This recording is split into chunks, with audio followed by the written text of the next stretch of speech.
Welcome back. સુરતવાસીઓ સાવધાન રહેજો, કારણ કે તમારી ક્ષણભરની લાલસા ના ફક્ત તમારું બેંક બેલેન્સ ખાલી કરાવી દેશે, પરંતુ એવા દીવાના બોજ તળે દબાવી દેશે કે જેમાંથી ક્યારેય ઉગરી નહીં શકો, કારણ કે એક ખાસ પ્રકારની ગેંગ સક્રિય થઈ છે જે હુસ્નના સહારે ખેલ છે, ટ્રેપનો ખેલ।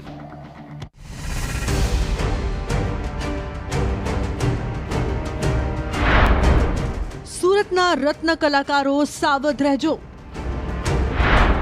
એકલવાયા યુવકો સતર્ક રહેજો, કારણ કે સુરતમાં 29 હની ટ્રેપ ગેંગ સક્રિય છે।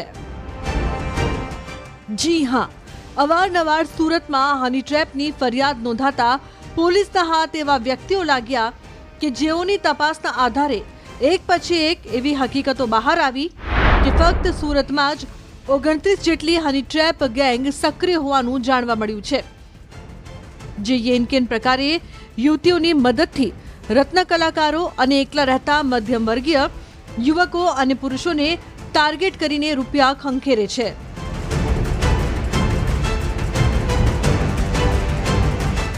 હની ટ્રેપ મામલે પોલીસના હાથ મનસુખ મશરૂ અને અમિત મશરૂ લાગ્યા હતા અને તેઓની સાથે અસ્મિતા ઉર્ફે પૂજા ભરડવા નામની મહિલા પણ, કે જે હની ટ્રેપ સાથે સંકળાયેલી હતી।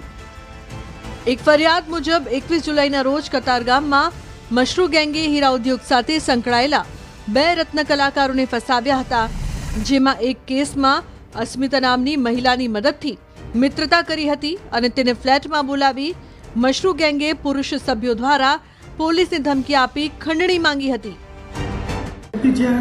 આગળ એને એવું કીધું કે ભાઈ તમારે મારી સાથે ફરવા આવવું છે, એકાંતમાં મળવું છે, એટલે આ વ્યક્તિ હા પડતા એને ગલતેશ્વર લઈ ગઈ અને ત્યાં જેવા આ લોકો એકાંત મળતા જ એકાંત પડો જેવા મળ્યા એ દરમિયાનમાં જ તે અમિત મશરૂ, સુમિત મશરૂ, અલ્પેશ પટેલ અને એક અજાણ્યો માણસ આ બધા ત્યાં પ્રગટ થયા અને આ વ્યક્તિને માર્યો અને એને ધર્મિષ્ઠા અને આ વ્યક્તિ બંનેને હથકડી પહેરાવી દીધી અને એને ગાડીમાં નાખ્યા અને એમને કીધું કે તમને રેપ અને ડ્રગ્સના કેસમાં ફિટ કરવાનો છે, એટલે નહીંતર તમારે 10 લાખ રૂપિયા આપવા પડશે।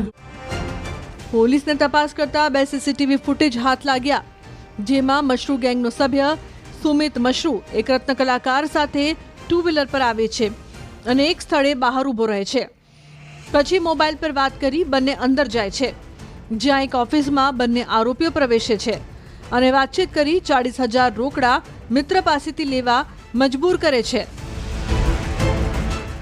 22 જુલાઈ 2025ના રોજ નોંધાયેલી ફરિયાદમાં 51 વર્ષીય રત્ન કલાકારને ધર્મિષ્ઠા રૂપા રાખોલિયા નામની મહિલાએ લિફ્ટ માંગી ફસાવ્યો હતો, જે બાદ અમિત મશરૂ, સુમિત મશરૂ અને અલ્પેશ પટેલે તેમને માર મારી હથકડી બતાવી 10 લાખની ખંડણી માંગી હતી।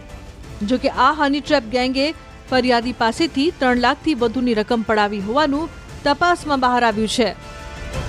એટીએમ હતું, એટીએમ માંથી અલ્પેશ પટેલે 50,000 રૂપિયા જે અંદર હતા એ પણ કાઢી લીધેલા અને ત્યારબાદ એનો જે સાધુભાઈ છે એને ત્યાં ખાતા ઉપર જઈને બીજા 40,000 રૂપિયા લીધેલા અને બીજા એક મિત્ર પાસેથી 1.5 લાખ અને 1 લાખ એના ખિસ્સામાં જે 3500 રૂપિયા પડ્યા હતા એ પણ કાઢી લીધા। આમ ટોટલ 3,43,000 રૂપિયા જે છે એને અલગ અલગ રીતે દબાવી અને લીધા। કોડ વર્ડ પેપર પહોંચી ગયું છે। આ ગેંગ તેમના ગુનાહિત કૃત્યો માટે પેપર પહોંચી ગયું છે જેવી કોડ ભાષાનો ઉપયોગ કરતા હતા, જેનો અર્થ છે કે ટ્રેપ સફળતાપૂર્વક થઈ છે અને દબાણ શરૂ કરી શકાય। આમ આ હની ટ્રેપની ગેંગમાં અન્ય લોકો પણ સામેલ હોવાનું અને તેમના નામ પોલીસને જાણવા મળ્યા છે।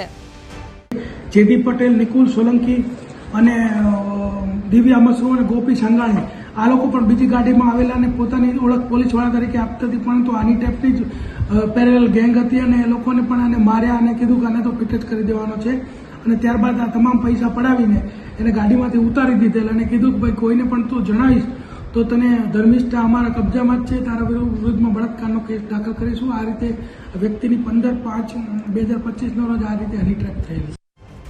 હની ટ્રેપ ગેંગ ફક્ત બ્લેકમેલ સુધી સીમિત નથી રહી, હવે તેઓ સામાજિક અને આર્થિક રીતે નબળા લોકો પર પોતાની કુદ્રષ્ટિ નાખી કરોડોની ખંડણી વસૂલતા હોવાનું બહાર આવ્યું છે।